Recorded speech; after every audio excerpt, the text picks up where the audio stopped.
Hello, everyone, and welcome to my channel. My name is Patrick, but you can call me Patrick. oh, oh goodness! I took literally a sip of gin. Um, I have an idea for what I'm gonna do today. For what I want to do today. Oh, I already have it. I'm gonna use the Pride Tarot because it's Black History Month, but I don't have any. Every year, or for the past few years, I've been like, "Oh my gosh, it's Black History Month," but I don't have any decks that are like, you know, appropriate. I have the Pride Tarot, and it has a wide array of characters illustrated and put together from a wide array of people from all over, all different kinds of walks of life. Or a lot of different kinds of walks of life, not necessarily all of them, not representative of all of them. But anyway, I had an idea. Judgment. What's at the top? The sun.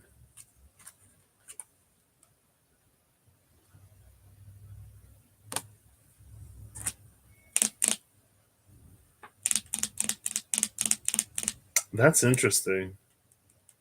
Those two cards came out at the end of the reading, and I was just thinking about rewatching. That's why I pulled out my phone. Okay, that 6 degrees of Saturn Paration video that I did for my Saturn return, because it seems like um the Saturn return is interesting. I don't know if it's the Saturn return. I don't know if it's the North Node on top of my moon. Okay, girl. Right? I think it's separating now, though. I think that transit was exact.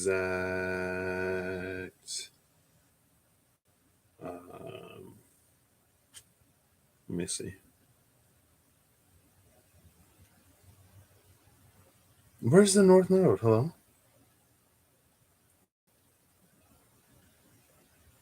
Hold up. Hold up. Hold up. The North Node is in Taurus. My moon is in Taurus. Why does it say South Node? That's the opposition. Oh, I don't know how to read. It was right here. So it's eight. It's 0.8 degrees separating. So that it was exact. And then the South Node is approaching a conjunction on my Pluto, my retrograde Pluto.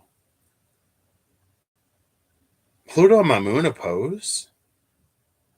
I don't know if I've ever caught that before. Anyway, because it seems that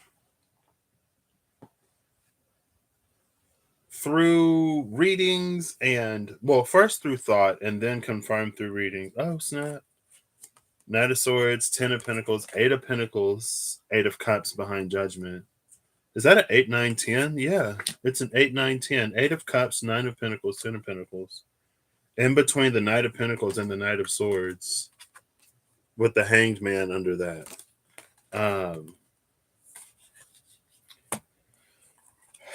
But things have been interesting lately. Oh, also, it's a very special Aquarius's. It was a very special Aquarius's birthday yesterday. I almost came on and went live, but I didn't, obviously. But happy belated birthday, girl. If you're watching this or if you come across this, happy belated birthday. It's the same very special Aquarius that I gave a shout out to, not a shout out, but that I mentioned maybe a few weeks ago now. I was like, oh, snap, girl, your birthday coming up. The star with the Six of Swords at the bottom of the deck and the Nine of Pentacles behind that again.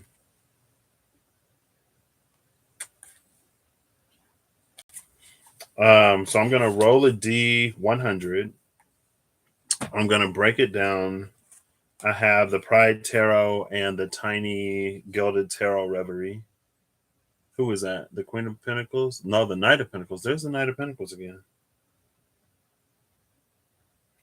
And I'm just gonna see what's up.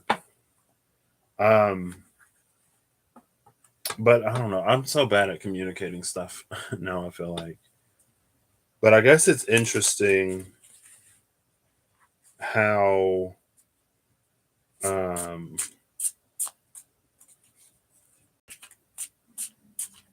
I guess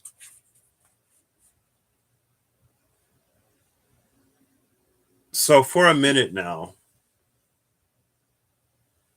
just in general, I guess. So this is the rambly part. Let me timestamp this. I'm gonna timestamp when I actually like get into what I want to do.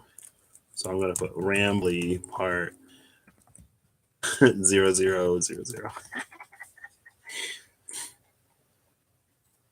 Because for a time I was super not open about a lot of stuff, not willing to explore or really do anything, very like isolationistic. Who did that? I think it was Cindy in the Pisces reading. Um, I think somebody else. No, wait, no, maybe. Yes, yes. Um, but anyway, like there are a lot of things that I didn't do and that I wouldn't do. And then there was a time when I was opening up and I was like, I want to do like anything and everything. And in that time, I didn't necessarily know what I wanted to do. I met people who, not in a, maybe, it didn't feel like it was in an extremely codependent way. It was just like, oh, like I'm super open for like anything right now. Life is meant to be lived and explored. So, like, I'm game to do a lot of stuff. And so I would meet people, but for some reason, things just wouldn't work out. And so it was almost like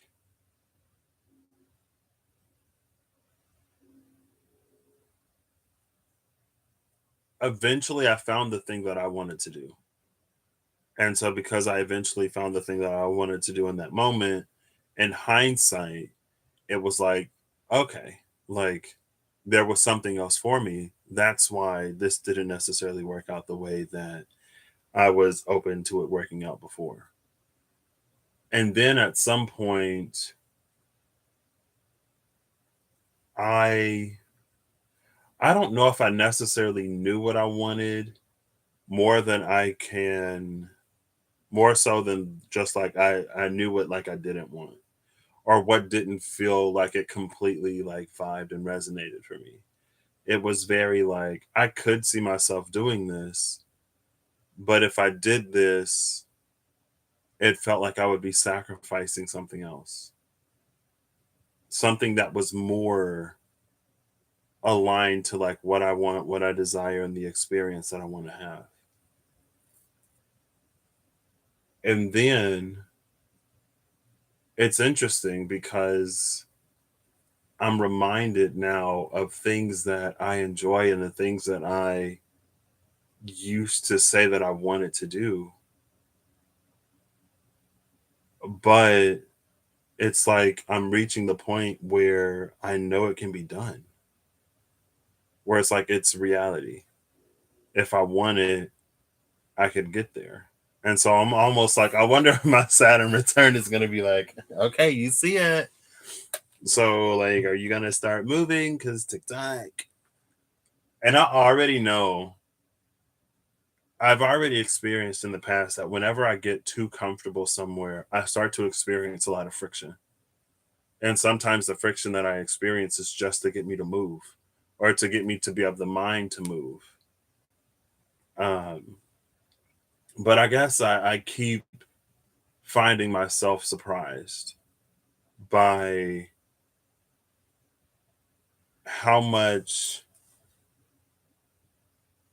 like, there are things that I really want, and I wouldn't necessarily say a core level, but at a fairly deep level, at a non like superficial level, not superficial in the way before that was like, oh, like I don't really care, like I don't really know, I don't really have a preference, so I'm just gonna get out, go somewhere, and experience life, and from that experience, I'll decide where I move on from there. And so that wasn't necessarily superficial, but that's like it has a root somewhere. Um, and to experience and to hear so much of what has a root in me, going back to that envy thing, it's like I want to do that. Like, oh snap! But it's interesting because I keep finding that resonance of like things that I want to do and things that I love to do and things that I like to do in the same place. And it's like, wow. So anyway, that's been on my mind. And then it's interesting within the past few days, I guess, it's been almost like the energies of the things that didn't really work for me or that didn't work out for me, like they've been resurfacing in a way, but not in a way of like anything that I'm still actively dealing with. Just in a way, well, not for me personally. I don't like their general readings, right? So for me, how they resonate in a way of like these are things that I've already experienced and things that I've already gone through. Some of that stuff, it was like on my mind before it came out in the reading. And I was like, oh snap. Um, but anyway, I don't know. The whole experience has been interesting. And I talked to my journey buddy. We ended up catching up at the beginning of the month, at the top of the month. And she was like, oh, well, it sounds like you're surprised by this capacity that you also hold. And I was like, oh, snap. Wait, wait. And it's so weird. I noticed it. I noticed it before. And then I guess I noticed it again. Um, but at some point, like when I reached the point of being open to letting people into my life, and when I reached the point of no longer believing the things that I used to believe about me and the people that I love and care about, it's like I met a few people who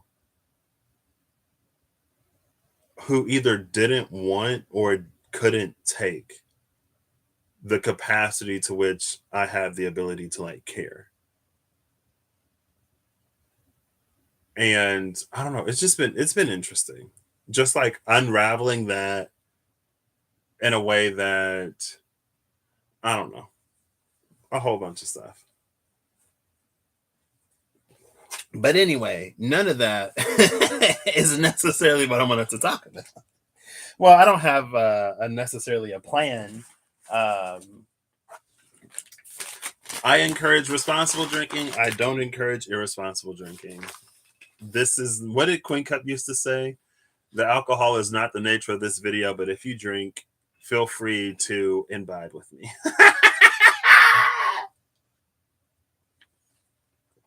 It's Seagrams. Wah, wah, wah, wah, wah. Hey, Kristen, how are you? It's been an interesting few days, girl, but I'm well. Much weller than I thought I would be, honestly. Actually,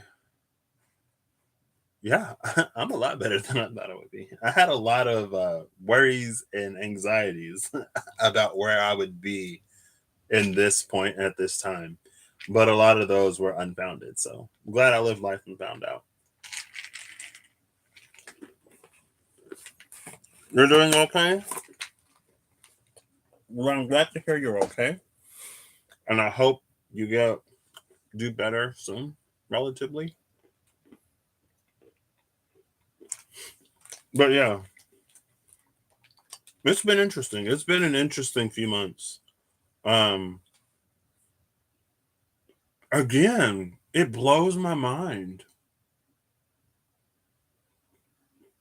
There are so many things that I've wanted to do for some time, and even today, it's not Aquarius. So my Saturn is in Aquarius. So I'm having a Saturn return in Aquarius. My Saturn is in Aquarius in my 11th house, the house associated with Aquarius. And my Chiron is in Leo.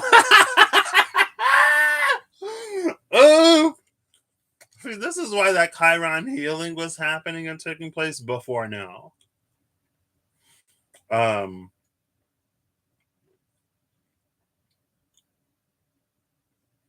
so much of what I want, so much of what I want, and that's been a thing for me for the past year and a half.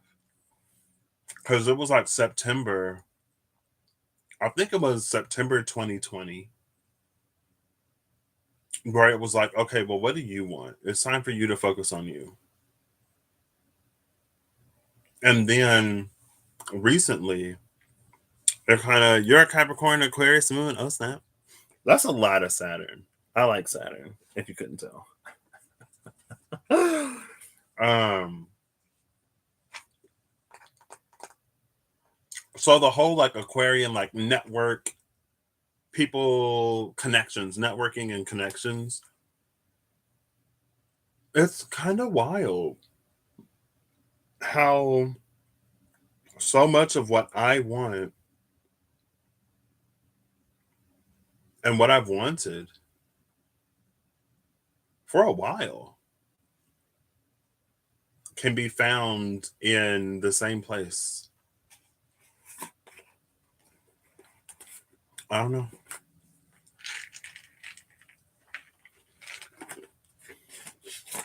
I don't know. I don't know. I don't know.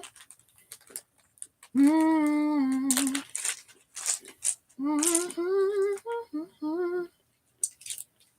Mm-hmm. Five. Okay. I'm not gonna check that five, but five is what the Hierophant, which is Taurus. And I was looking at Taurus. Uranus is in Taurus. It was on my rising or my ascendant at 8 degrees, but now it's past that. My Taurus moon is at 27 degrees. So the south node is there on my moon. And then as the south node transits in retrograde, the south node is going to be on my rising ascendant, and Uranus is going to transit towards my moon. But the Uranus transit will probably be a while. Like I'm assuming the south node will be in at least Aries by the time Uranus makes it to my moon. Let's see.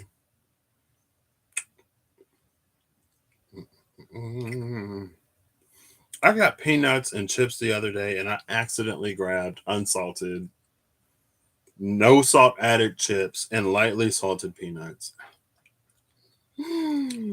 My body.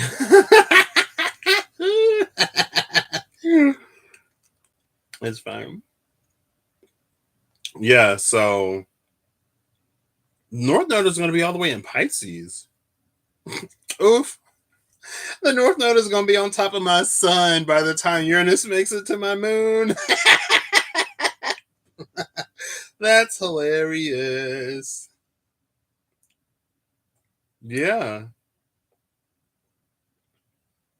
North Node. Hold up, wait. Hold up, hold up. I accidentally hit the wrong button.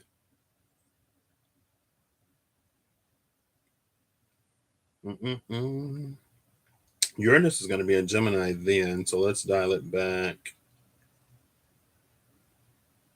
Okay. So yeah, when Uranus is on top of my moon, the North Node is going to be on top of my sun.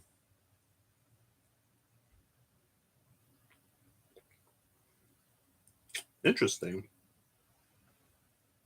Venus is going to be there too. The sun is going to be, well, it's in this range. So I picked February 15th, 2026. So 4 years from now. My sun is at 10 degrees. This is at 9 degrees. So it'll be a little bit before this. My moon is at 27 and maybe a half. So like 2730 Taurus. And Uranus is going to be at 2731 Taurus. So yeah, the North Node is going to be conjuncting my sun when Uranus is conjuncting my moon. Interesting. Jupiter is going to be retrograding to catch back up to my Mars because it's going to pass my Mars and then retrograde and go back to it.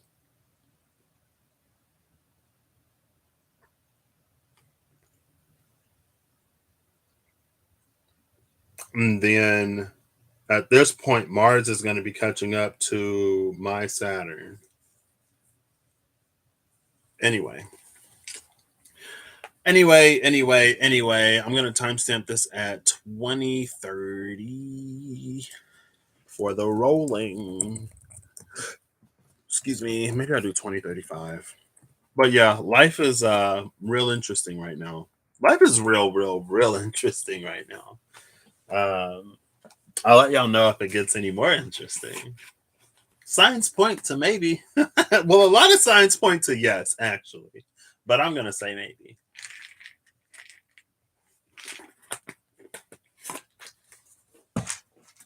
Either way, it'll be yes.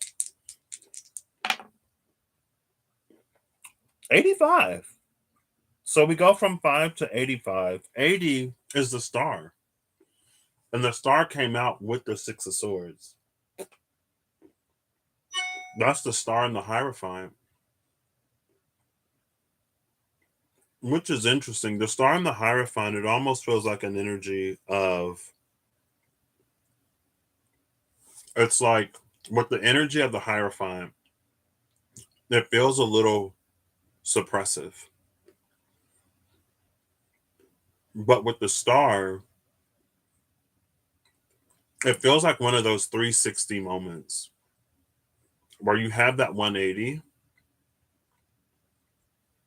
and you see something from a different perspective and you think of it in a very 180 way.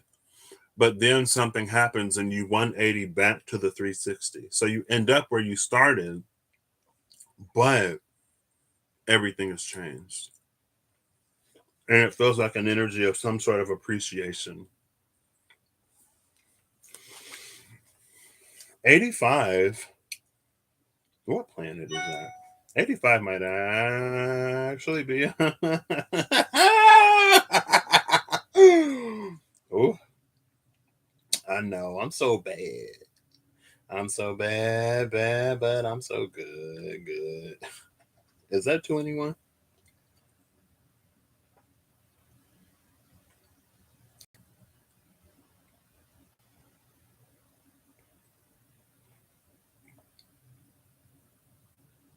Mm-hmm.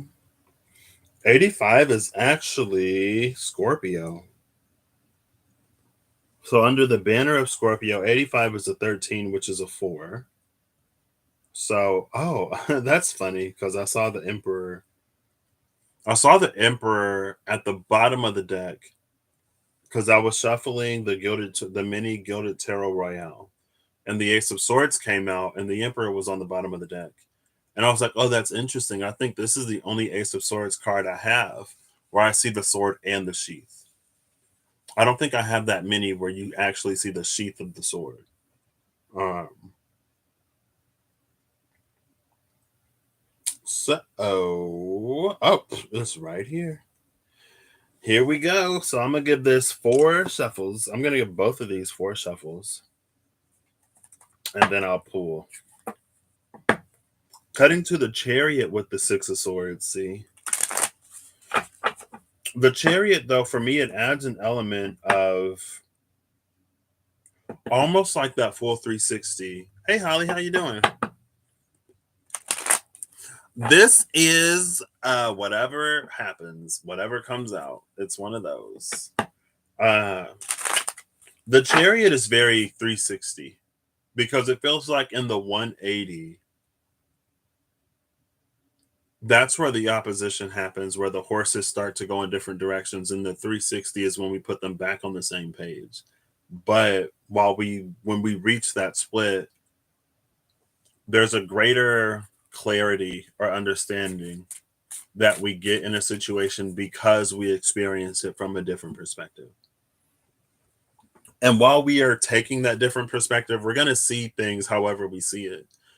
I don't think we necessarily have to hold on to it. I don't think we necessarily even have to, like, if we stay at that 180, then it might be for us to learn that we don't necessarily have to. I feel like the easiest words are like demonize or villainize something just because we find ourselves on the other side of it. You know what I mean? Like we don't have to take all the way there. It can just be like, yeah, I used to think this, now I think something different, and that's it. It doesn't have to like be extremized. We don't have to go extreme. Polarized. And bringing it that actually came out. It was the chariot with another card that came out on this side when I did the Greco-Roman mythology and the Norse mythology.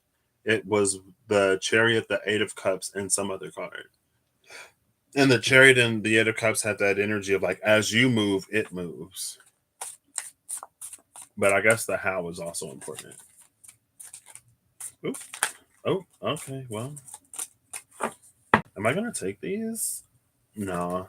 I'll leave these here. Oh, the two of pentacles and the ace of wands. I'm gonna put these back.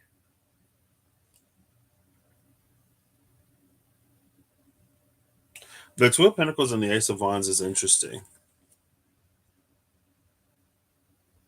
The two of pentacles and the ace of wands, it almost comes out as like the things that it's like our hobbies and our job. And sometimes we work a job to be able to pay for our hobbies.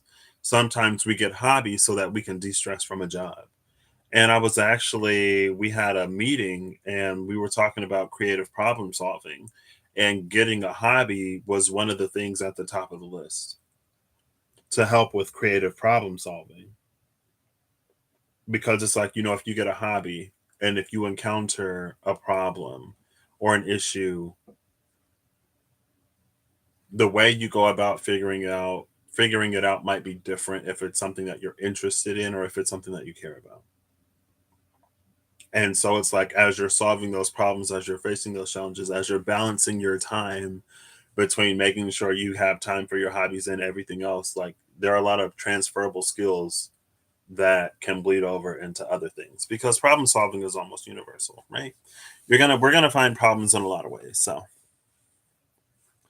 it's the gin, Holly. It's not the gin, but it's the gin. I've been feeling myself for a minute.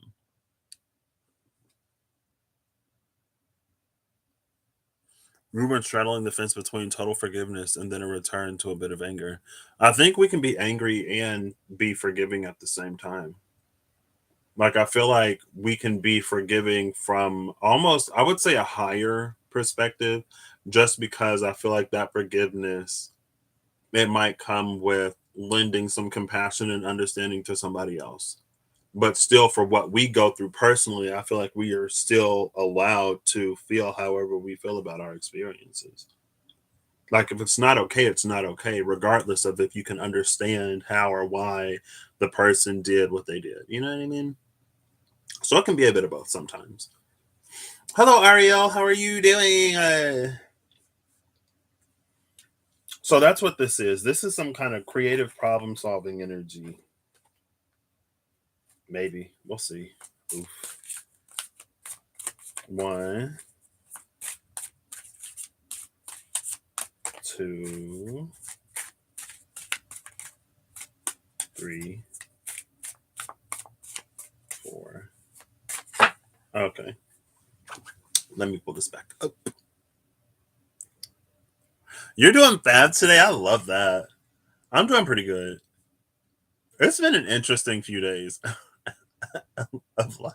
Yesterday was so weird. Today is like better. Not that yesterday was bad. It was an interesting day. Um oh snap, I'm not gonna have room for this. So I'm gonna do it on the side.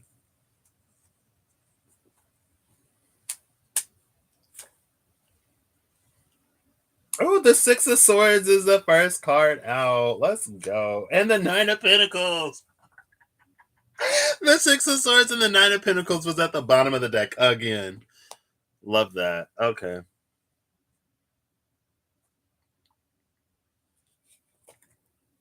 And Judgment. Oh my gosh. And the title card. So I've already seen 3 out of 4 of the first cards. Where do I go now? I'll go here.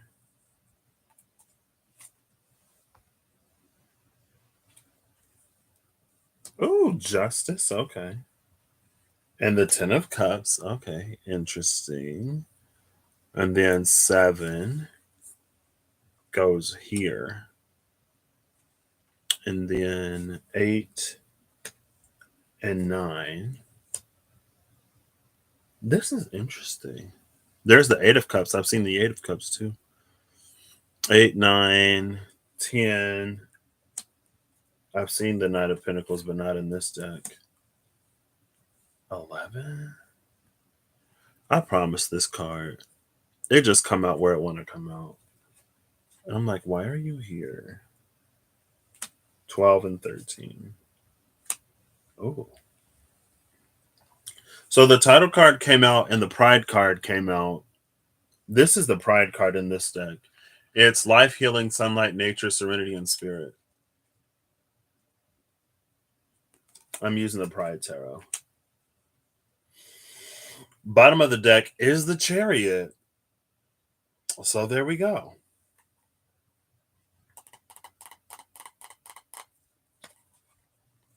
I'm going to use my cheat sheet to figure out what this is. Emma pulled judgment this morning too. Oh, snap. And the 5 of swords or wands. Oh, so is the 5 of wands. She's chewing on a piece of selenite. Oh, snap. Your favorite oven. That's hilarious.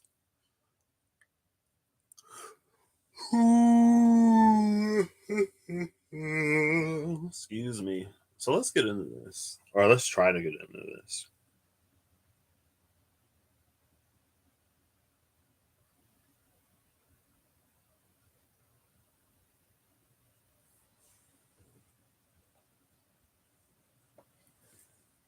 So, oh, wait. Hold it. Oh, so we're looking for the 6 of swords.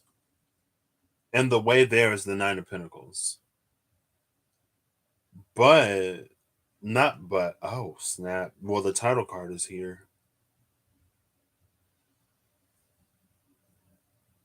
This is interesting. This is like the hilt of this sword, the hilt of this trident is extremely immature one. Wait, did Emma have a birthday recently ish? Maybe not recently ish. It might have been a minute. It might have been a few months. Oh, I don't have any more water. Oof, that's sad. I'm sad. That's fine.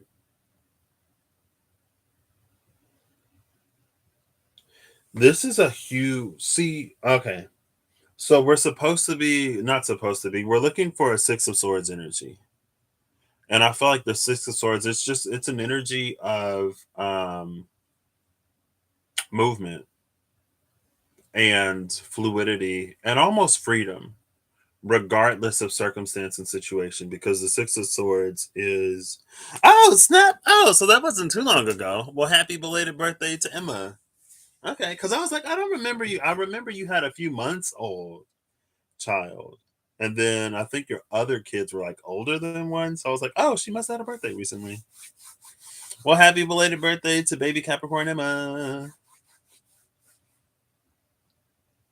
But the path to get there, oops, if you just saw a piece of a peanut fly, I apologize.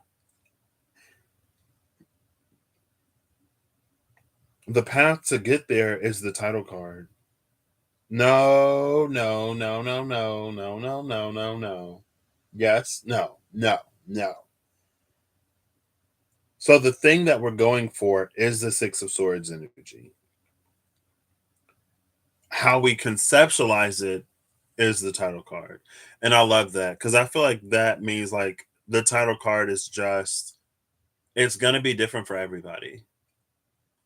And it's almost because like there are some things that people like, there are some things that people don't like, and there are some people who like the things that you don't like. And then there are some people who don't like the things that you like. And so the way that we build our ideal worlds or our ideal situations are different because somebody else's ideal could be your nightmare. Like I would love a cubicle job. Like my midheaven is in Capricorn, my Uranus and my Neptune is in Capricorn. In the 10th house, in the ninth house, close to the 10th house cusp. So I'm like, boring cubicle job with coworkers that I chat with around the water cooler talking about, oh my gosh, how was your weekend? How's little Bobby's game? How's Sarah doing in school? I know she was struggling with math. Did the tutor help? Like, I would love that. And I know a lot of people wouldn't want a job like that. They would want something that's more active. They would want something that's more dynamic. They would want something where they don't have to sit at a desk all day. I wouldn't mind sitting at a desk all day. Not all day. I wouldn't mind sitting at a desk for 8 to 10 hours a day. Um, and so it's almost that, like, that's why it's like the way we conceptualize it is different. And then with the Nine of Pentacles and Judgment being the cards over this, it's almost like a lot of times when we think of abundance, or when we think of a life well lived, or when we think of someone who's well off, it like that vision, that image comes with a certain set of circumstances and situations. But I think with Judgment, it's almost the space of where we realize like what is for us and what is not for us, in terms of like what we would be fulfilled by and what wouldn't necessarily be fulfilling to us, which again almost plays into the title card of how like it's going to be different for different people. And so in this, it's almost like just because someone finds their way to a certain space via a certain set of directions doesn't necessarily mean that the same set of directions is going to get you to where you want to go. And there's almost a question between the Nine of Pentacles and Judgment of like, what does self sufficiency mean to you? Because in my definition of being self sufficient, I wouldn't define self sufficient as someone who doesn't rely on anybody, who don't need anybody, who has everything that they could ever want or need within themselves. Like, I don't view someone who has to rely or depend on other people as like not self sufficient. Because if you have people who are dependable and reliable, like there are things that I feel like I shouldn't have to do by myself. And there are things that I feel like other people shouldn't have to do by themselves if they don't have the skill set or the interest. You know what I mean? Like, I don't feel like I have to be a mechanic just because I go and get a car. I don't feel like I have to be a carpenter or a plumber or an electrician just because I get a house or an apartment. And I don't think that makes me, or that would make me like any less whatever, because like it's not for me to know every single thing. You know what I mean? And I think sometimes depending on our situation, maybe more so, there are certain things that we like pride ourselves on, or like we get this image or this viewpoint of like those who don't need anybody. But it's almost like when there are people that we can depend on and people that we can rely on, and when we reach out to those people and when people who can depend on rely on us reach out to us, it creates this network, very Aquarian in a way. And it's like that's the thing that sort of unites and binds us. It's not necessarily like being a hermit, even though this is Virgonian energy. It's the second decan of Virgo. I don't know which planet it is off the top of my head. It might be Mercury, but I feel like it's not Mercury in Virgo. But it's like it's not the hermit, because if everyone were that way, maybe some folks would be as selfish as they are now. But it's just like there's like the food chain, and there are like chains and webs and interconnectedness in so many different areas and facets, even molecules, right? You get two hydrogens and an oxygen to get water. Hydrogen and hydrogen, or oxygen and oxygen, are one atom, could never be a molecule, because it's almost like a molecule by definition is more than one atom. And they can be bonded in many different ways, right? Some of them is due to charge, some of them it's not due to charge. And then even molecules interact with other molecules in various ways. And sometimes you get enzymes to help two things come together. But I think that's why this judgment is here, because it's for us to evaluate in some way why we think or feel or how we view sort of independence. Like, is it to be a rock? Is it to be an island? For some people, maybe. And I don't think, like, I think there are definitely people who, like, that would be the case for. I think there are definitely people who are to be completely self sufficient, to not rely or depend on anybody. But it might be because of, like what it is that they do or how they are as a person. Some people just don't like whatever, you know? I'm just the type of person, like, I don't feel like I got to do everything by myself. But I also, like, want to live a life that's not necessarily full of people, but I want to live a life of connection and valuable connection.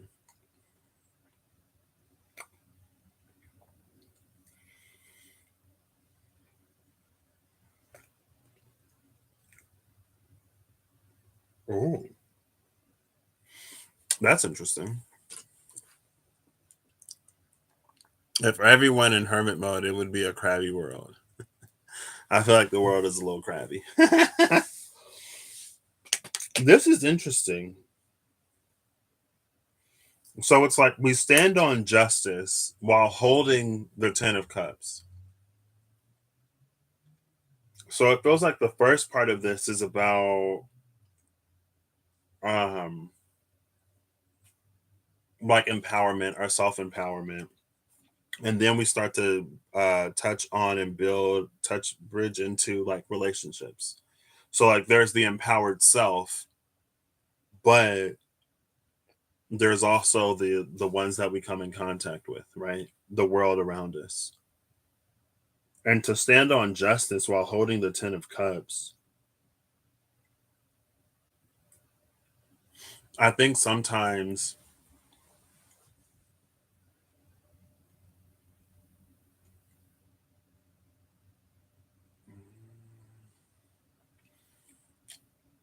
the easiest thing to go for is like sometimes situations and circumstances can have us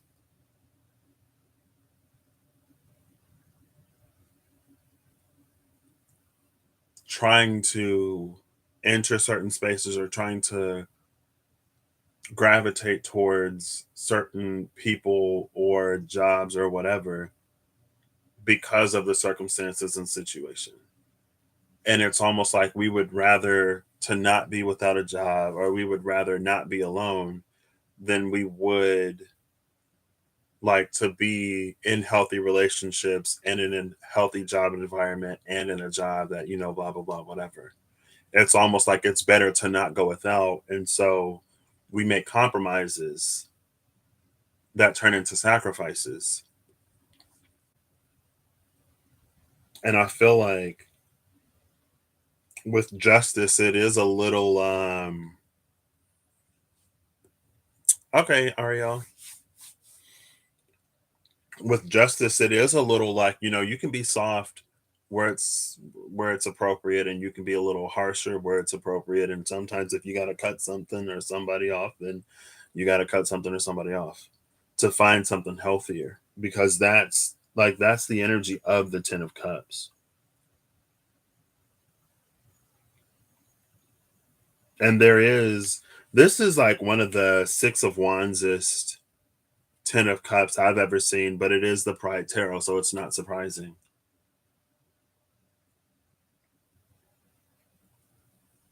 Like there's an energy of like victory and an energy of celebration and an energy of like being seen or validated But it's interesting because coming off of the Nine of Pentacles and Judgment, actually, like in that Six of Swords, where we conceptualize it in a very like title card way, it's like that's where we learn to validate self. And it's like after we validate self, then the Nine of Pentacles and Judgment is the bridge in between like our validated, empowered self and the world around us. The world around us that we're to engage in a very like justice and Ten of Cups way. And I feel like there is understanding here for sure. And that's another thing that this Ten of Cups, it's like many different people from many different backgrounds, many different perspectives, many different ways of being, many different types of people. Like even love languages are different, right? And it isn't necessarily like find someone who has the exact same love language as you, who enjoys the exact same things as you, and who wants the same things out of life. For some people, it is. And those relationships and dynamics work. For some people, it isn't. You know what I mean? Which is why, like, the base of all of this is getting to know you and finding you and not using external metrics and validations to have you to like color your world and to build your dreams and stuff like that. It's for you to find and discover what like makes you happy or what fulfills you or what you desire. Right. And when we involve other people, it's not that we're not compromising. You know, sometimes we compromise and we go or we do something with somebody else because we know that they enjoy it and we maybe enjoy bringing others joy, especially with justice being here when it's reciprocated and when it's balanced. Like that's the difference between compromise and sacrifice. And a compromise should be met and reciprocated because that's also the difference between compromise and sacrifice. If there's only one person continuously compromising, then it sort of starts to edge more and more and border more and more on sacrifice rather than compromise if it's not reciprocated in turn, right? And so then we move up to the Eight of Cups,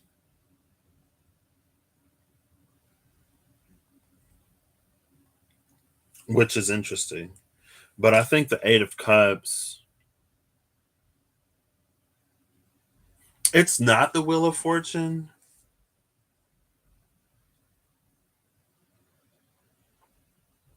but the Eight of Cups is it's like almost like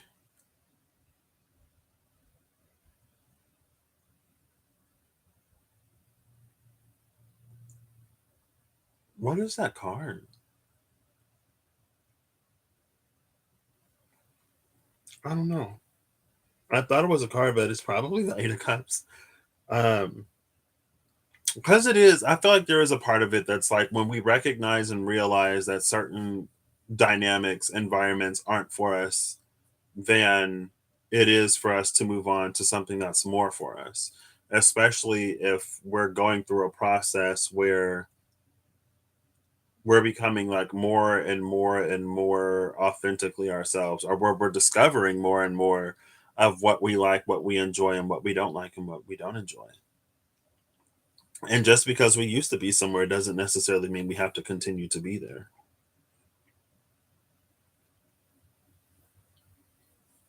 And I feel like for some people, especially like with the Knight of Cups sitting below it, oh, that's interesting. So the Eight of Cups is in between the Knight of Cups below and the Devil above. And I'm like,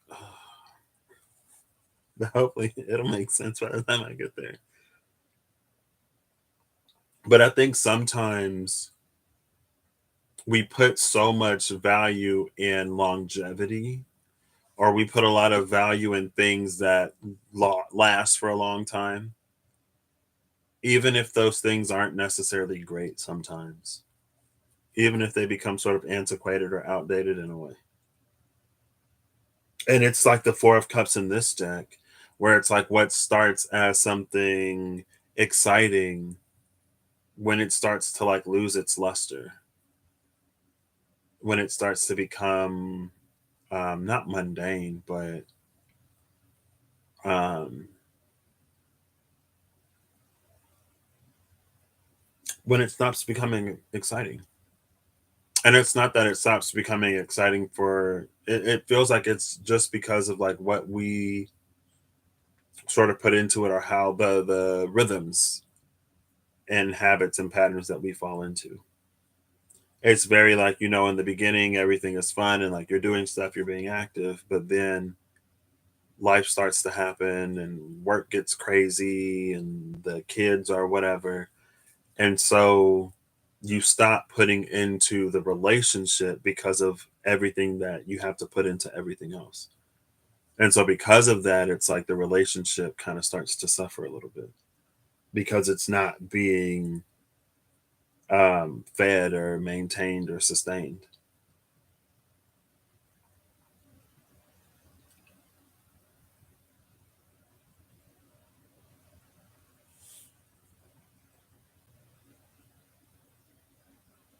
This is interesting though, because it is in the masculine configuration. And with this being in a masculine configuration rather than a feminine configuration, it's more active. And so I don't necessarily think that this is the Eight of Cups. It feels like it's more recognizing, even though recognizing isn't necessarily, I feel like recognizing would be more like feminine in nature. It's not passive where it just happens. Like sometimes things just like fade. You know what I mean? It's like, you maybe stop putting in and the other person stops putting in, and then all of a sudden it's been like years. But with this being more active, it's like, or it could be like actively, it feels a little bit like following up on those passions and desires and on the things that excite you, right? Especially since the conceptualization of it is so vague. It's almost like the exploration as you like live life, because the title card is my live life and find out card. It's like as you live life, you experience more and more those things that you like, the things that you love, the things that you don't necessarily care for. But you don't necessarily know that until you have that experience. So this Eight of Cups, it's coming through in terms of like having those experiences. And then that's built on the foundation of justice and the Ten of Cups, where we're finding these experiences that align more and more and more to things that we desire, to things that we want.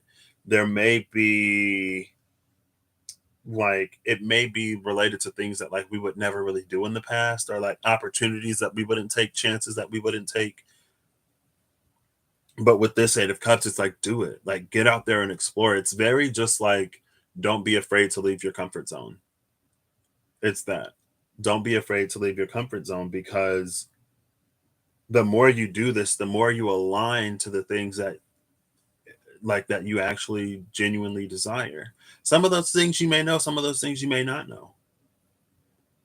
And so I think that's where a bit of that openness comes in with that Nine of Pentacles and Judgment,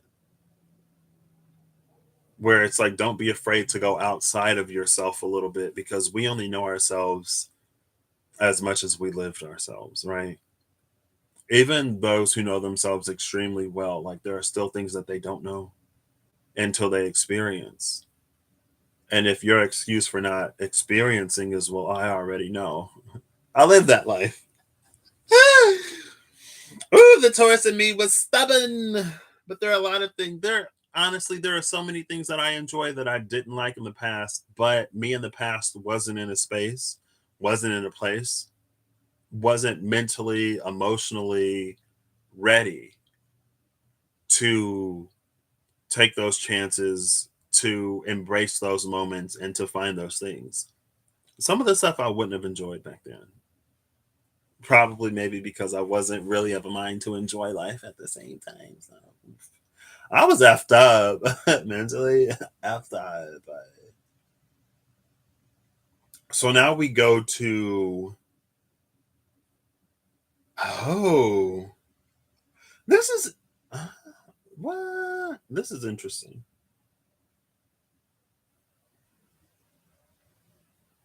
Oh, okay. So I feel like the way that we're supposed to see this is that we're adding. I feel like that's what this is, because temperance is the way that we're supposed to like see it. The way we're supposed to visualize the thing that we can't conceptualize is that we add. Experiences are additive. And it almost goes back to the chariot, which is at the bottom of the deck, where it's like we make that 180 and then we bring it back around to the 360. So it does speak to, because like once you pour that into your cup, it'll mix. If you mix it, it'll like mix a lot quicker, unless they're not immiscible in each other. Because then, if that happens, then they won't necessarily mix by themselves, and it may not even necessarily be a well. Because I feel like there's the water and oil. Oil is hydrophobic, and so it separates itself. Okay.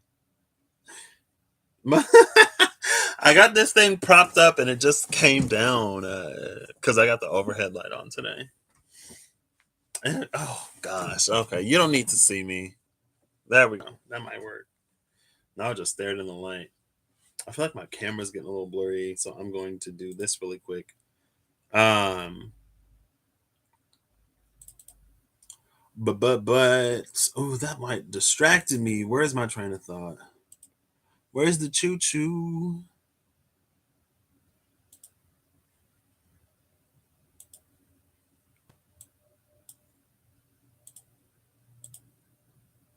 There we go. It does take a few more clicks to do an OBS than it does in the other app, but that's fine. Um, I think sometimes we do like we replace, and it goes back to that came out recently with truth. Like, where does the truth live, or whatever? When I was like, well, where does this truth come from? It's like a lot of times we replace one truth for another, or we think that in order for one thing to be true, all other things must be false, or the other thing must be false if it's only two things and we're doing that 180. So when we make that 180, it's almost like it's so easy to invalidate the point that we were at before. But with that chariot energy, we somehow need to find a way to put both things on the same page, or we need to find a way to realize that it's all getting us where we want to go. And again, that's coming off of the Eight of Cups in a way. It's all getting us where we want to go. And so that's why this temperance card is feeling a lot more additive. And which one is that again? That's the image to conjure. So then the way we go about doing it is in strength by just doing it. And this is like the wateriest strength card I have. I love it. I love this card because it's so watery. Oh my gosh, this is it's watery strength and it's in the feminine configuration. The feminine configuration crowned by, I guess you could say crowned by the Knight of Pentacles. And this is the thing that it creates. So when we view experiences and we view life as adding to our library of experiences, and when we have the courage to not only like, it feels like there's a certain freedom of thought that needs to be here, or like an unbiasedness when we go into these experiences. It's like it puts us in a Knight of Pentacles energy. And I don't know how to communicate this. No, it's not your dirty phone screen. It's not your dirty phone screen. I was gonna say fern screen. It's the gin. Speaking of the gin, time to take another sip. Ooh. Sorry. I just thought I love drinking and pulling cards. Ooh.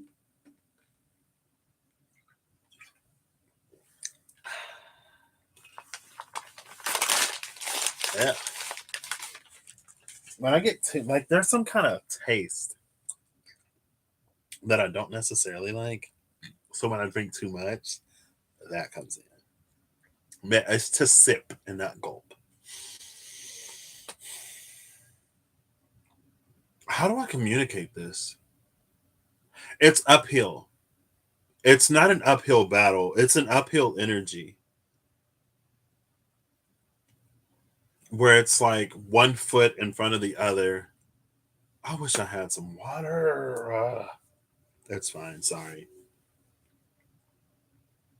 That's this Knight of Pentacles energy. Ten of Wands. It almost feels like the Ten of Wands. Um, I feel like it's not the Ten of Wands because it's not as it's not that it's not as burdensome. It's that we're not supposed to see it as a burden. Supposed to see it. We're not to see it as a burden, but it feel like the energy feels like the Ten of Wands. But with it actually being the Knight of Pentacles, it's like it's getting us somewhere. And it feels like there is, because of the adaptive body, it's like we get used to it. And then at a certain point, it's like first you crawl, then you walk, then you fly, and then you teleport, and whatever steps in between, right? It's like for a minute, it's going to be difficult because it's going to be new. But once you get in that Eight of Cups, like once you get in the Justice, Ten of Cups, Eight of Cups habit, and you're operating in a temperance and strength way. Tempered strength was a thing. Oh my gosh, I did a inspired read, carpet read. Oof, talk about a throwback. As I throw them back, let me stop. Sorry. I was actually like this today before I drank anything. Uh, I was just like walking around laughing. And I told one of my coworkers, I was like, if you see me just walking around laughing to myself, I'm having one of those days. Anyway, I love my mind. Um, Tempered strength was a thing. And tempered strength, it was about, it's like, it was about being as strong as we need to be. But it's like meeting the situation with the appropriate amount of force. Because sometimes if we do too much, that's when we border on the Five of Swords energy. And if we don't necessarily do enough, then maybe it feels more like the Ten of Pentacles. Or the Ten of Pentacles. Maybe it feels more like the Ten of Wands. And that it also makes sense for the Knight of Pentacles energy. Even though it's a little bit more of the Queen of Pentacles, I feel like it's coming out as the Knight because there's an energy of movement to it. It feels like the Queen of Pentacles is more stationary. She's in her kingdom, she's in her empire, she's tending to her garden. But the Knight of Pentacles is on a journey. And the Knight of Pentacles actually came out recently. Somebody asked a question. That's when I was live with Linda. That's when I was live with Rob. And Linda asked a question. And the Knight of Pentacles came out. And it was that energy of like, it feels like you're supposed to move. Again, with the Eight of Cups being the comfort zone, this is right below the comfort zone. This is right below the Eight of Cups. Oof, I shouldn't have had that last one. But it's very like railroads, railways, highways, bridges. It's very construction-y. It's very like Settlers of Catan, but I don't like Catan and I've never really played Catan. So I guess I don't know if I like Catan or not because I've never really played it. But I'm terrible with resource management, so I don't necessarily like games that involve managing resources. Oof.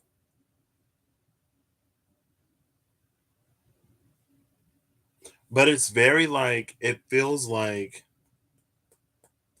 oh, pioneering. Because it's like you're going out and you're building the foundation as you go. And so it almost feels like it's always just outside of the comfort zone, but it feels like you start to find at some point you'll find comfort in it. And there are times where, like, there are going to be times where you don't necessarily have to be pushing the envelope or doing anything like that, right? There are going to be times when it's just simply for you to enjoy where you are. But it feels like this is more of that mobile phase, or it's more to the startup to getting there.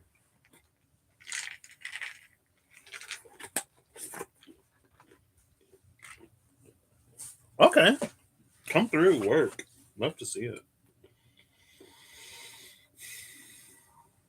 So next,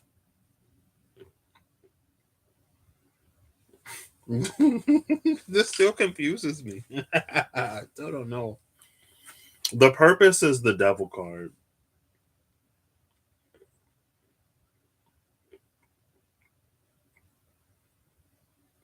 It's interesting though. It might be because of the chariot at the bottom of the deck, and it might be because of the 180 360 energy. But it feels like this devil card is like, this is you. This is your masculine, your feminine, your head, and your heart. And with all of these, it's like they're all connected.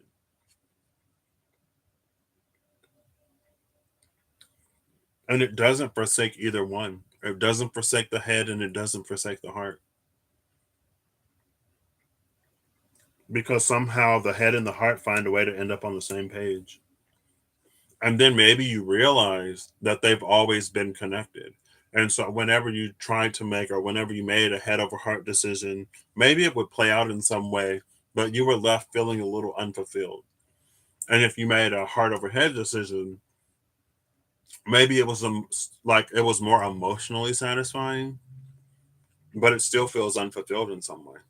It feels like the head over heart leaves you unfulfilled emotionally. The heart over head leaves you unfulfilled in the 3D. The 3D is the easiest way to say it. It's like unfulfilled in life. And it's almost going back to like business and pleasure, where there needs to be a balance. The hobbies, right? Finding the hobby. Oh, that's what came out. The creative problem solving. It was the Ace of Wands and the Two of Pentacles. Oh my gosh, I could have just read those two cards. This broke it down in a lot of ways because I love because the Ace of Wands, it feels like that's all of the vision that's in this and the continuously expanding vision that's in this. That I feel like it didn't necessarily come out in a way where it was like by itself. But that's the thing about the Eight of Cups and the Knight of Pentacles. Like that's what's driving this all forward. It's the vision. But again, the title card is here in the way to conceptualize it because maybe it's for us to understand that the vision will never be complete. And it's not for the vision to be complete because we're still supposed to be open to life and to be open to more.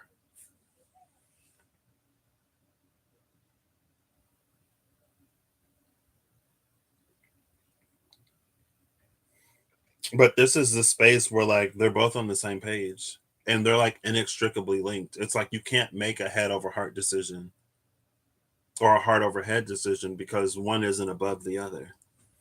And you don't have to put one below the other either. And maybe that's where the energy of this temperance comes in too. Because that was the thing with the 180, right? It's like when we make that 180, it's so easy for us to polarize that. And because it's like, because this is now true, we have to think of the thing before in a certain way. But when we bring that back to the 360 to enter that chariot, to enter that tempered strength, it's almost like this is being able to see the value in both and realizing how like interconnected they are. You can't necessarily have one without the other. And that's the sometimes crappy thing about life. Twitty, hello. Excuse me. Better here late than not here at all. Exactly. Hello, Twitty. How are you doing today? Before I started this, the song Randy popped into my mind and it reminded me of you and your pug. I hope you're well. Even in paving new ground, becoming easier once you find a rhythm. Exactly. Exactly.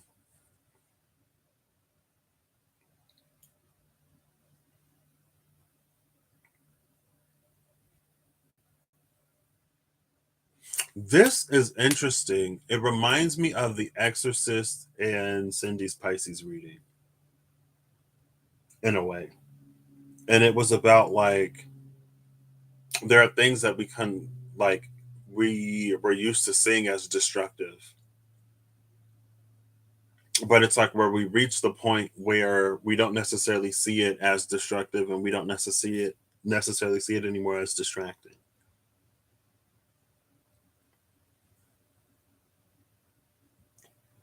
But it also feels like the external world is really good at welcome back.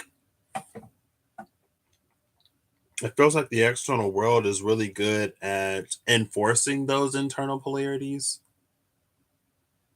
Or it's like, I don't know why everything's been Cindy lately. Because I know she shared a post the other day where it's like where we put conditions on love. And it's like, I love you, but type stuff. And it's that energy where it's like the world around us, like the people in our lives will, like maybe they'll praise us for one thing, and maybe they won't say anything else bad about us. But it's like since we're always recognized for that one thing, or since we're always praised for that one thing, that's the one thing that we try to play into more than everything else. And so it leaves the rest of us just like that Four of Cups relationship.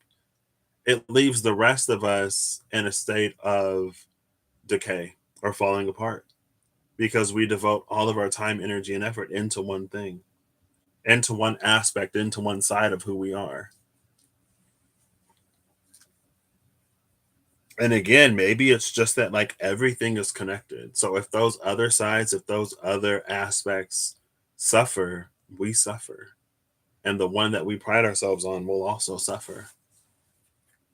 There's something about the work and the hobby that makes us more well balanced overall. Something about that creative problem solving energy that makes us more balanced. It's to have both. And I feel like it's to have both in a way that feels very, hey Siri, define salacious. Salacious means having or conveying undue or inappropriate interest in sexual matters. That is not the word. That is not the word I was looking for. But it is the devil card. I already forgot where my brain was. That just like threw me all the way off. Um, Speaking of, that's that's Twitty's Randy Pug. Stop it. I'm just, I'm just playing.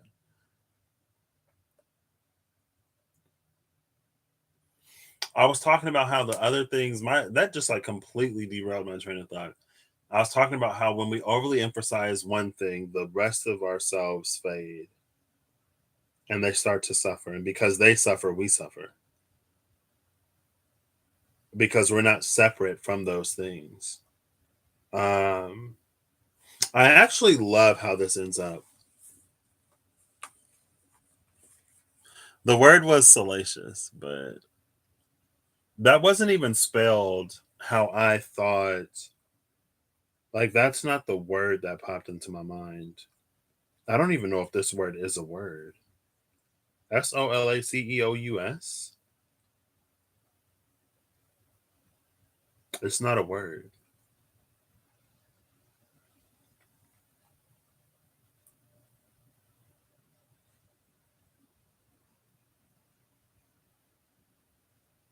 Relating to the nightshade family of plants. I could look at nightshades, but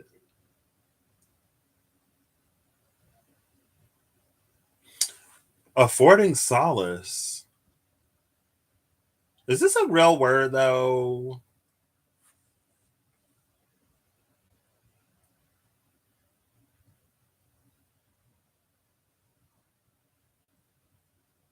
Oh, the correct spelling is Solacious and not Solaceous.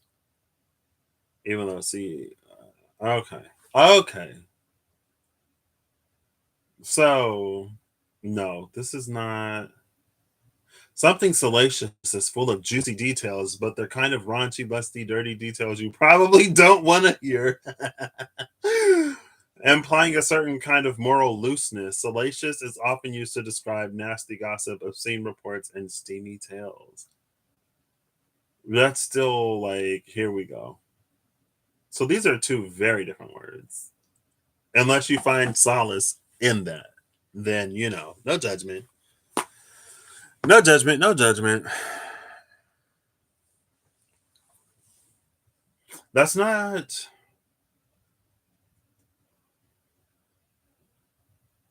Hmm, let me just move on. That train of thought had been completely derailed. But it's like, I don't know.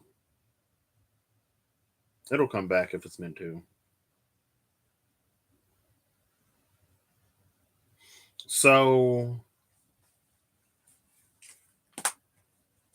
the Four of Wands, the last two cards are the Four of Wands and the Pride card. And like where my brain immediately goes, it's about like finding this in everything we do, in every area, in every aspect of life. But again, that makes sense coming off of the Devil card, where the message of the Devil card is like it's to find that place where we're not sacrificing the head or the heart. It's the Chariot energy where everything is on the same page. It's the 180 that goes into the 360. You complete the portal and then you move through it, and you continuously move through it with this Knight of Pentacles. And it's almost like it becomes a way of life with that Knight of Pentacles. It's how we live our lives.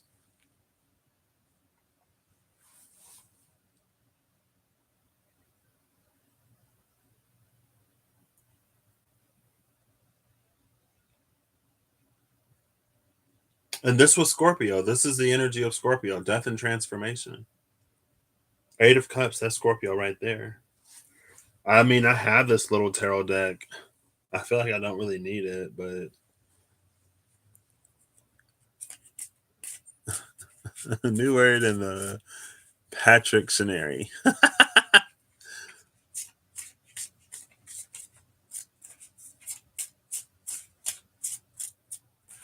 I guess I'll take. I don't know. Oh, there we. Oof. That is hilarious. The Four of Wands just came. Oh, and Temperance is. So Temperance is at the bottom of the deck. The Four of Wands just fell out on top of the Devil. And I feel like it just like it reaffirms that like it's about finding that harmony, finding that balance, finding that place where we don't have to pit one against the other, where we don't have to like devalue or demonize even ourselves. It's like again, it feels like it goes back to that if there are things that you're praised for and maybe things that you're not, like maybe that is also there. Maybe you get some butts. Maybe you don't get any booty. Sorry. You ain't getting no butt. It's just all like, oh my gosh, like you're so smart. You're so smart. You're so smart. You're so smart. Like, oh my gosh. Or you're so creative. You're so organized. But what it does is like it gets us to put all of our energy and attention into one thing. The very thing that we're breaking or we're asked to call into question with the Knight of Pentacles and Judgment. Like that's the energy at the base of this, like below the foundation. Not like B2. This is like the first level. And then there's like the second level that has the Six of Swords and the title card. The first level is questioning all of that. And so, in a way, like as above, so below. Oh my gosh, almost exactly. Because the Eight of Cups is here, and then the Six of Swords with the title card is at the very bottom. Eight of Cups can be the Six of Swords in the title card when you don't know where you're going. But you know, you got to get out of where you are. The Four of Wands fell right on top of that. So it is about, and again, it just feels more like it's inextricably linked. Like you can't separate the two. And when you don't separate the two, and more and more and more of what you do, you find yourself being fulfilled or being happy in more and more and more areas of life. And it's like, even if it's not for you to serve the world in a certain type of way, or even if you don't give in a certain type of way, again, going back to the Nine of Pentacles and Judgment, you validate yourself in those ways. You don't need other people to validate you in those ways in order for you to feel that those parts of you are also like valid. You know what I mean? Like you can love you in those areas and not need people to praise you for your creativity if everyone says that you're smart. Or, you know what I mean?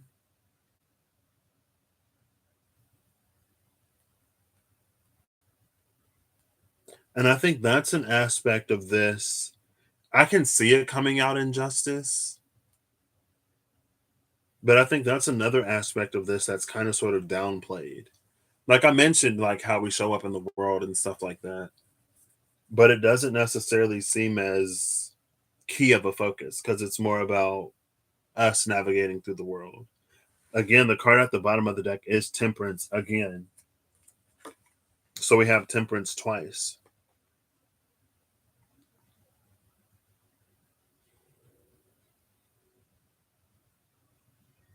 I love this for the 180, 360. Because in one cup it's fire, in the silver cup it's water, in the golden cup it's fire. And then they're meeting sort of at the top.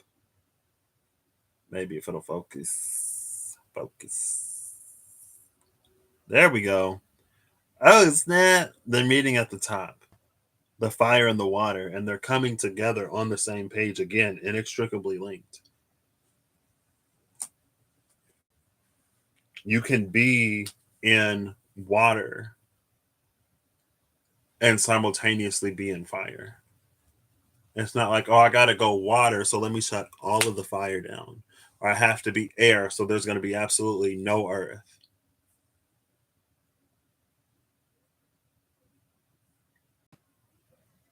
There's also an Eight of Pentacles mastery type of energy, but it's something practice, it's something worked. And the Knight of Pentacles is the Knight of Pentacles is already here. I feel like I need to enunciate better sometimes. The domino effect happens after that. Everything gets better naturally, exactly. Oh, thank you, Holly. Twice tempered. Ooh, I like that. Twice tempered. Let me see what's before and after the strength card. Because tempered strength is the thing.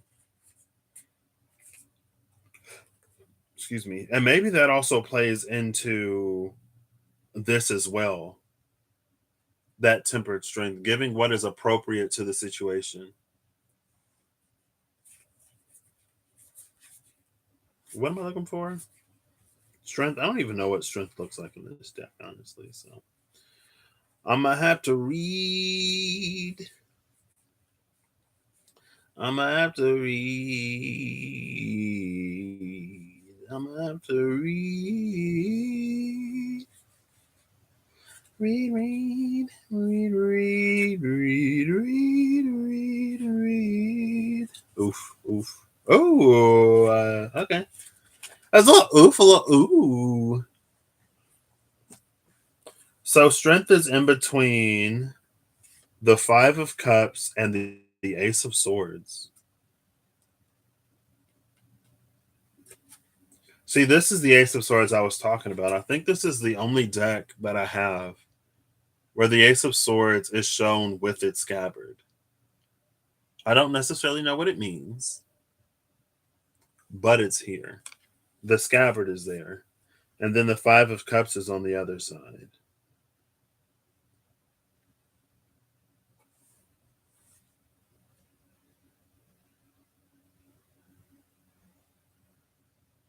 This is interesting. It makes sense for it being strength, though. This feels like understanding that not everything is going to be easy. Sometimes we're going to be asked to walk away from things that maybe meant a lot to us for a long time. Or maybe it's like we put so many dreams and hopes and fantasies into one thing that just doesn't work out. And some of those dreams may get retired, some of those dreams may evolve, some of those dreams just may involve other people.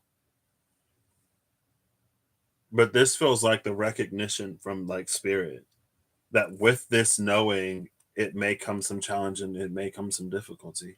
And again, the eight of swords or the eight of cups is here. And I didn't speak on how difficult that energy can be because of the ties and connections and because of everything that we pour into it.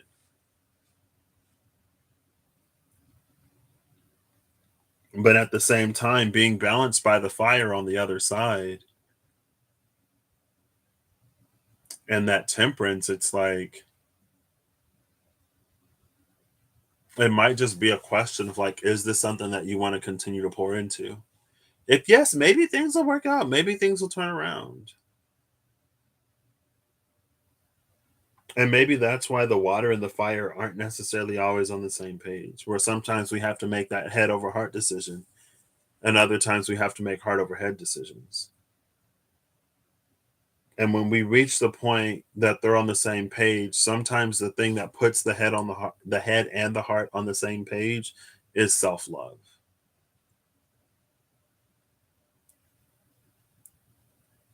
Sometimes the things sometimes the thing that puts the head and the heart on the same page is love for another.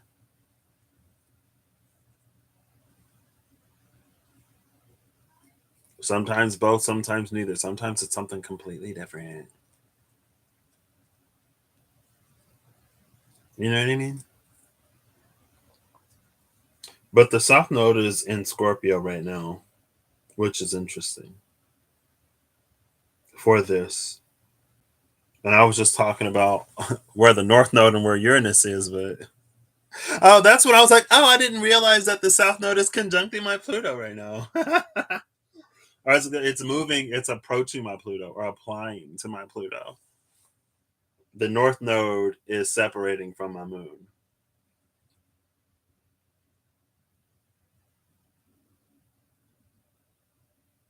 And it's interesting because it's almost like a show me how much you've changed energy. Like I just heard that, like South Node applying to in conjunction with my Pluto in Scorpio. But it's not show me how much you've changed. Like my Pluto is retrograde. It doesn't feel like show me how much you've changed in a combative way. It feels more like being offered something that I've done the work to get. And it's like, okay, so like are you gonna take it?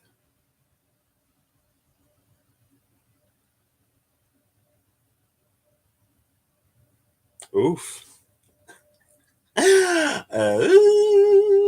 Yes. I mean, I'll try.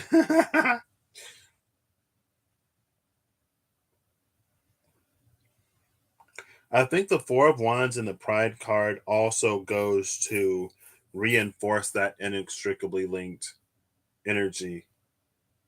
Because not only is that like finding that fulfillment in every aspect of life, but it's also like the summation of our lives lived. It's like they all sort of merge on one, which isn't like necessarily too surprising if there's a harmony in each separately. As we find more and more and more harmony in different areas, and it's like, of course, there's going to be the orchestra is going to feel as those different areas and aspects play with each other. Just as there was when there was discordance in one, there could have been discordance in many. And the discordance in one played with the discordance of another or a few others and created a whole mess. And it's like, oh my gosh, been there and done that. Don't want to go back. You can keep the shirt. You can keep the shirt. Been there, done that. You can keep the t-shirt. I don't want it. Honestly. All right, that was it. Interesting. Like I said, there are a few lines that I'm kind of sort of on, I've noticed.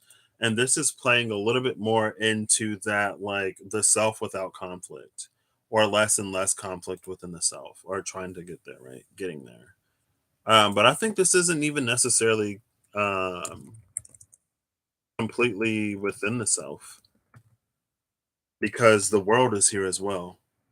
And as we find that harmony within us, we also fall into harmony with the world. That's the justice in the Ten of Cups. Um, right?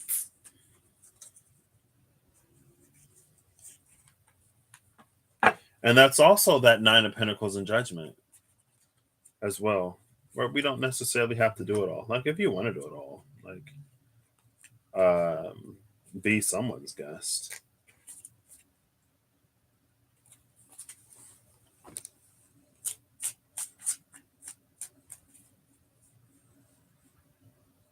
Oof. Well, I will I try, Twitty. I try. There are some things that I just absolutely cannot articulate. And some of those things I probably just like don't even try. Sometimes I do.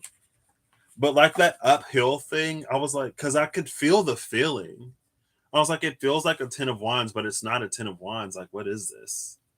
It feels very like lactic acid building up. But I guess I eventually got there. I tried. Oh, well, thank you, Twitty. I appreciate you as well. Final message from the Gilded Tarot Royale. Ooh.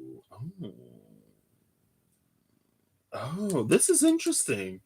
It's Judgment. Judgment is the card that came out. And I saw this card as I was flipping through, or as I was looking for the Strength card. I saw Judgment. The card at the bottom of the deck is the Four of Cups, with the Emperor behind the Four of Cups. There's that Emperor that I saw earlier, and behind the Emperor is the Six of Swords again.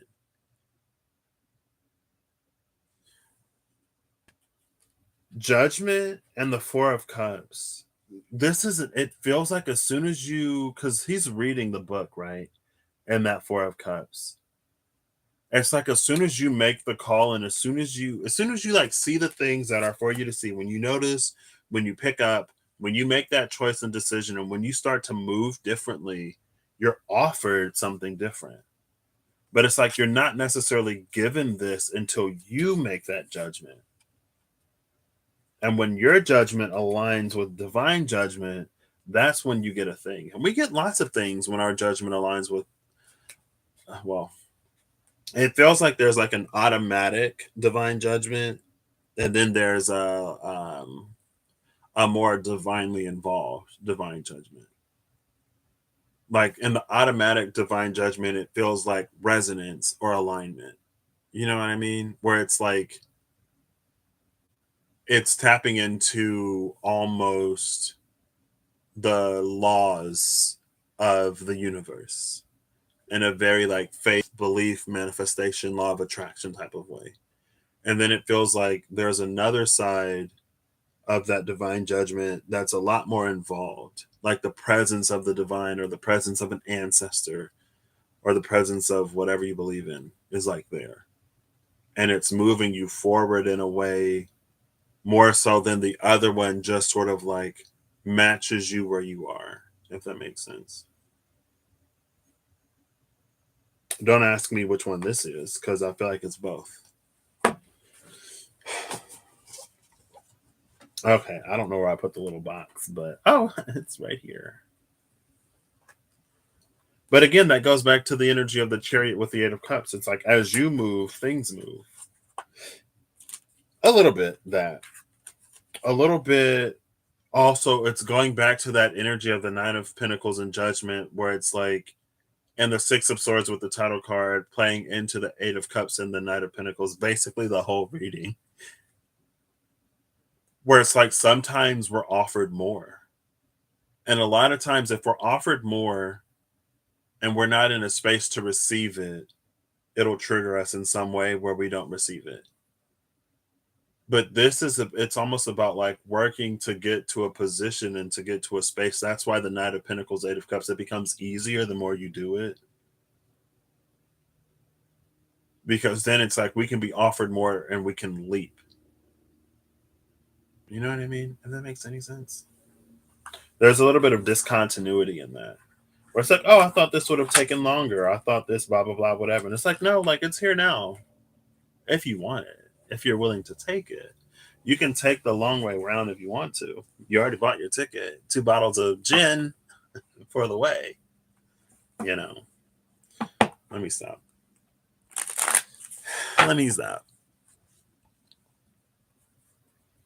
CBR.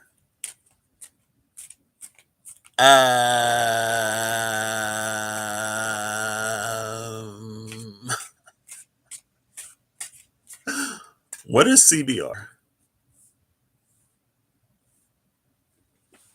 You have to tell me what CBR is, and then I'll be able to tell you if I do or not.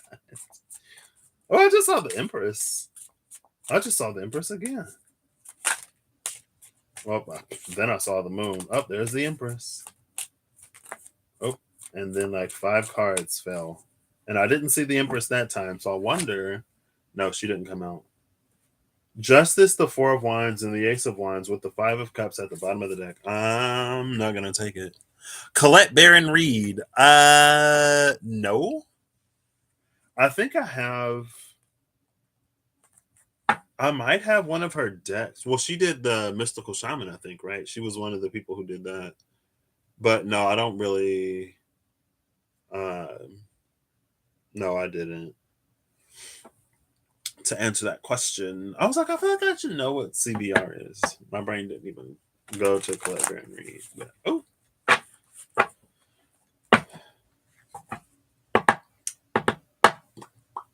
And I just got that deck recently-ish. I think she has a channel though, right? Because I saw an ad. It was like an ad where she was doing a reading or something, and I was like, "What? I didn't know she has a channel." I saw that ad a few times. Oh, the Queen of Pentacles. Okay. Oh, well, happy Black History Month. The Queen of Pentacles came out. The Tower is at the bottom of the deck.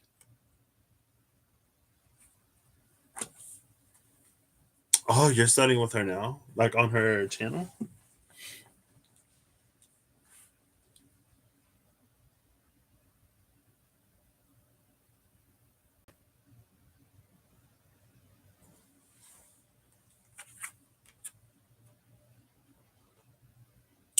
This is interesting.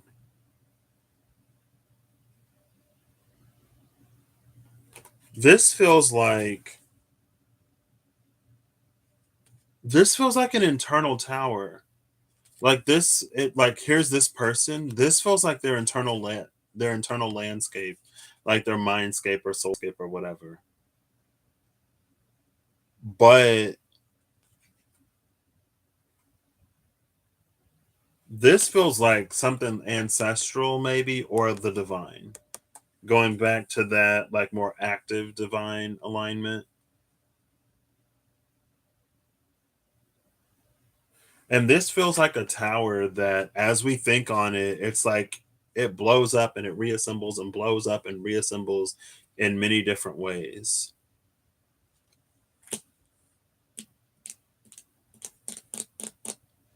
This is interesting.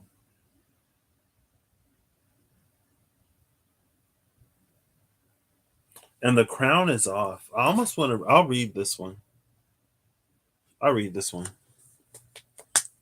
Her platform is Kajabi. What?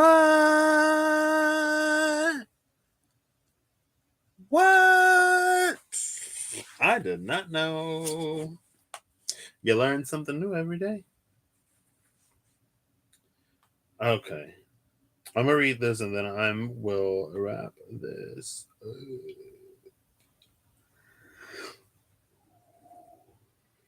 Excuse me.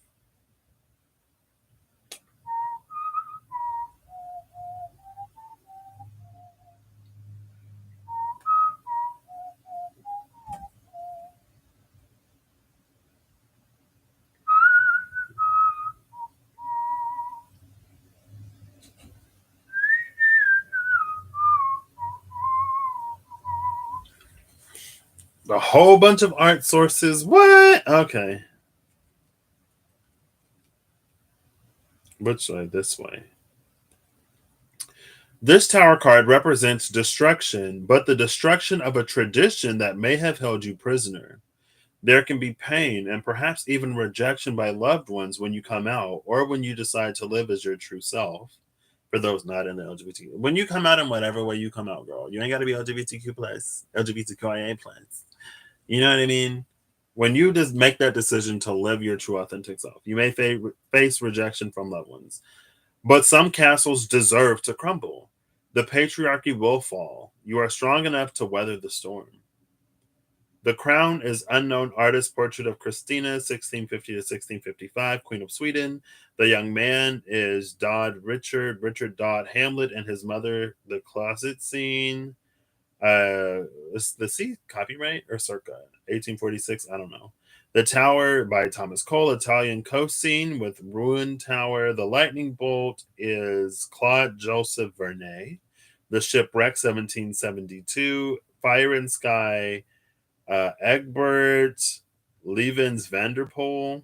Fire in a Dutch village about 1650. About 1650 makes me think that the C period is circa. But that almost makes me want to use the Dolly Tarot with all those art credits, right?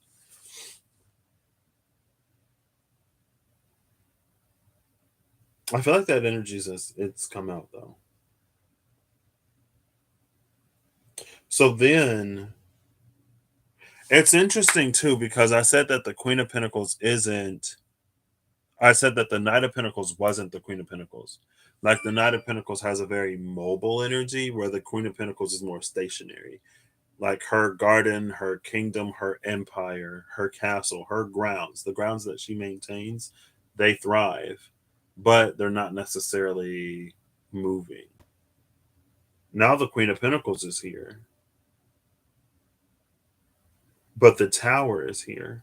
So the Queen of Pentacles with the Tower, especially coming off of that judgment with the Four of Cups, this is the space where it's like because you change, the world around you changes, or the way you engage, because you change and the way you engage and interact with the world changes, the world around you changes without you necessarily having to go somewhere else or to start new. This also, maybe it's because the Queen of Pentacles is one of those pre-empress energies.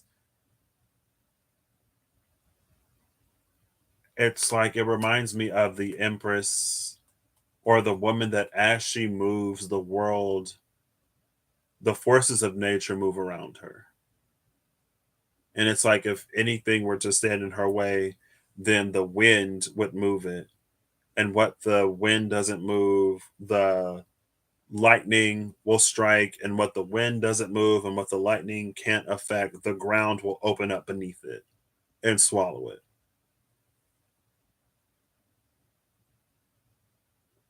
It's not necessarily coming all the way to that level, but it's giving like fairy that energy.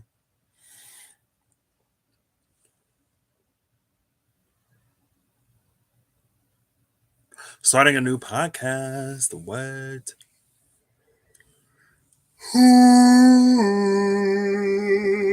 Excuse me. I love Kathy. Kathy's awesome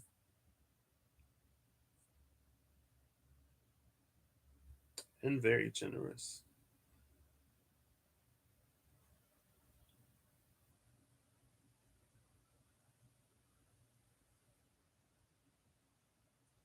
Okay.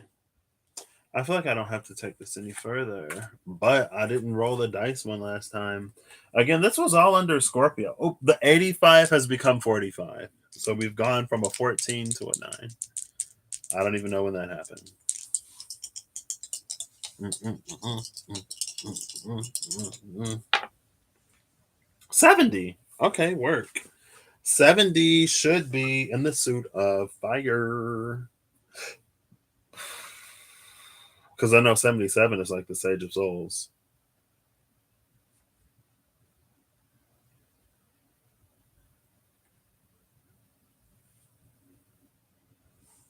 70 is the 7 of fire. The 7 of souls.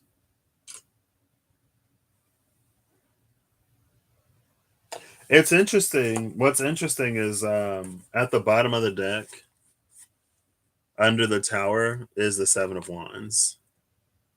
I saw the 7 of wands. I wasn't going to talk about it. And that energy just came out on the dice. Um, the 7 is interesting because at the 7, we realize that there's more than what we thought there was.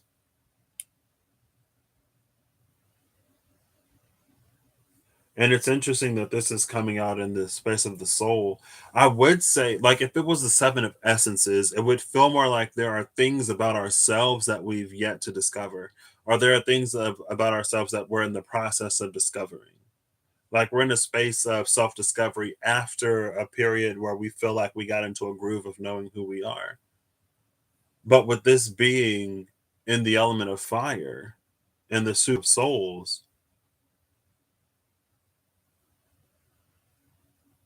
I wouldn't necessarily. It feels like the soul itself is opening up. And I was gonna say I wouldn't necessarily say it's in a space of like a soul evolution, like where our very souls are evolving. But again, it doesn't feel like it's off the table, especially going back to the energy when I pulled the not the Tao Oracle, the Osho Zen Tarot. And the card of the past lives came out with another energy. And it was that space of like we're adding to the soul in some way. We're doing something that our soul and all of its incarnations hasn't necessarily done before, or we're taking it to a level that wasn't done before. So the soul itself is actually in a space to grow.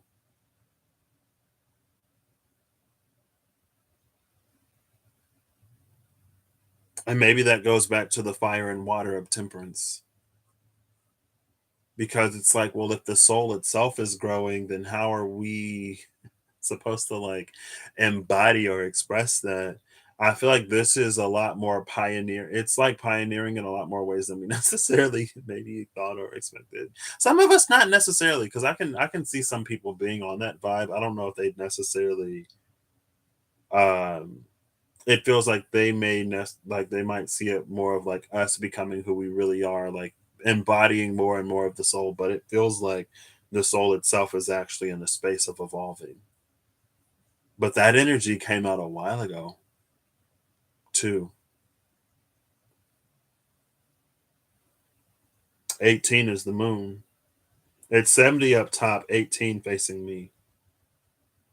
And I saw the moon card when I was looking for the Empress. And then I was like, oh, there's the moon. It's to be lived, it's to be explored.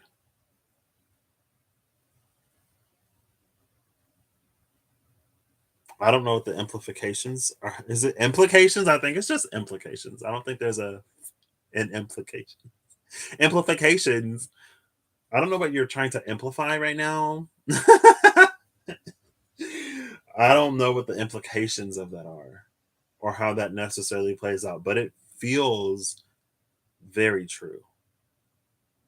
Like the soul itself is in a space of evolution. And a lot of times I feel like when we think of the soul, we think of it as complete as is. And we just get closer and closer to like embodying more and more of that truth, but the truth itself. And that's the thing that I guess came out at the end of the last one. It's like the truth, and truth itself is in a space of evolution and change.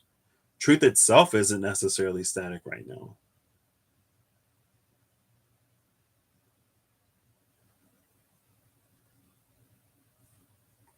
I don't know. Take it as it resonates. If it resonates, when it resonates, as it resonates. Thank you, Holly and Twitty and Ariel, for being here. I hope you all have a good whatever whenever you see this, and I hope you're acting in alignment to make all that you wish to experience your reality for whatever this was. I guess I hope you find if you sat through this, I hope you find some resonance somewhere. Amplification added to the I had a feeling as soon as I went to read that, I knew it. Amplification added to the Patrick scenario. I love it. You keep seeing dogs that aren't there. Wait, what?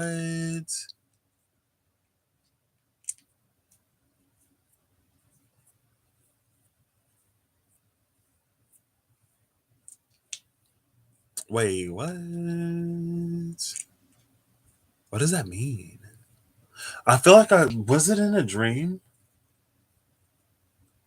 I don't know. For some reason, I feel like just reading that, I don't know why I have this thought, but I feel like I've recently seen a dog or a type of dog that I never see. And it wasn't the husky that I saw a minute ago. Like, I feel like I had a dream, and in the dream, it was like a dog, but it was a dog that I don't see in my dreams, or a type of dog that I don't see. But I don't know because I don't remember. Or else my eyes are going. Not that, Twitty. Maybe it means something. On the road again. All right, Holly. I'm closing this. Oh, under 2 hours. Nice. That's a win here. I'll see you all the next time I see ya. I hope you all had a lovely, Valentine's Day. Even if you got to spend quality time with yourself. That's what I did yesterday. I was my own Valentine. I've been my own Valentine for a minute. Even though yesterday, so I get a heart-shaped pizza and sometimes a brownie, and I watch something. First, I ended up on this movie, Meander. And I didn't plan on watching the whole movie. I was going to skip through it.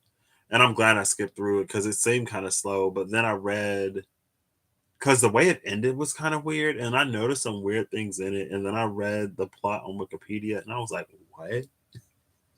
I was like, wait. Even if I was even if I watched the whole movie, I feel like I still would have been like, wait. And then I ended up watching the first episode of a show they said I got for free, but I only got the first episode for free. And it's a 3-season show. I was like, wow, the cruelty. But by that point, I had already finished all my food. So, not a ghost husky. I saw a real husky. It was like just in the neighborhood. It was roaming the neighborhood. And then I came home from work one day and it was like, it came to the yard. It was gorgeous. She's gorgeous. But she's been gone for a minute because it's been snowing and other stuff. Yeah. I was like, oh, Meander. Okay. I don't know. It was like the synopsis was like a woman finds. I sent it. Hold up. Let me read it. Let me read this real quick.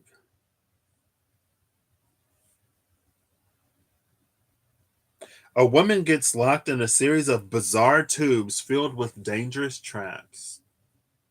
And I was like, what? So, yeah.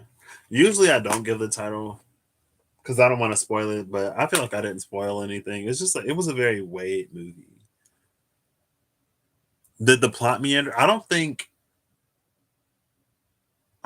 necessarily know why it was called Meander. I don't think the plot meandered too much. I mean, I guess it did. I guess in a way where it's like it starts as something that's like it could be grounded in reality. Not great reality, but like this is something that happens. And it just went completely like wait. So maybe it did meander. I'm of the mind that not all who meander are lost, but I was like, wait. I almost wanted to flip back through and find some scenes that it was mentioned in the plot, but at the same time, I'm like, I still wouldn't get it. I still would not get it. So, but there is a little bit of a. Oh, I feel like I can't talk about it too much now. I feel like there was a little bit of the 180, 360 in that in a way. Um, and the see, it's fine. Because in the beginning of the movie, one of the characters is like, I have this desire. And then another character is like, that's impossible because it's impossible. It's something that we would see as impossible. But because of them meandering, speaking of a 10 of wands, 10 of swords, I actually saw the 10 of swords with the 10 of cups as I was flipping through the Gilded Tarot Reverie trying to find when I was looking for strength. Um, it's like at the end of the movie, again, I didn't watch the whole thing, but it's like through coming to terms with life and through working through like the regrets that we have and the mistakes that we've made and like the happy moments and the joy and the love, it's like somehow by the end the impossible is made possible, but the impossible is made possible through a set of extraordinary circumstances. Like extraordinary circumstances, like extraterrestrial extraordinary circumstances. And so again, it's like it's something that we wouldn't see as possible, but it becomes possible. I don't know. I don't know. I don't know. It's I don't even like when I was flipping through it, the pace seems so slow. I was like, I'm glad I'm not watching this all the way through. And that's why I started flipping. I was like, I intended to flip through it, but I've had intentions of flipping through movies before, and I ended up sitting watching it and sitting and watching the whole movie. But some parts were so slow. I'm like, okay, let me skip ahead. But yeah, anyway. Now 77. Oh my gosh, this is hilarious. Now the dice say 77, and 77 is the Sage of Souls. So we go from the Seven of Souls to the Sage.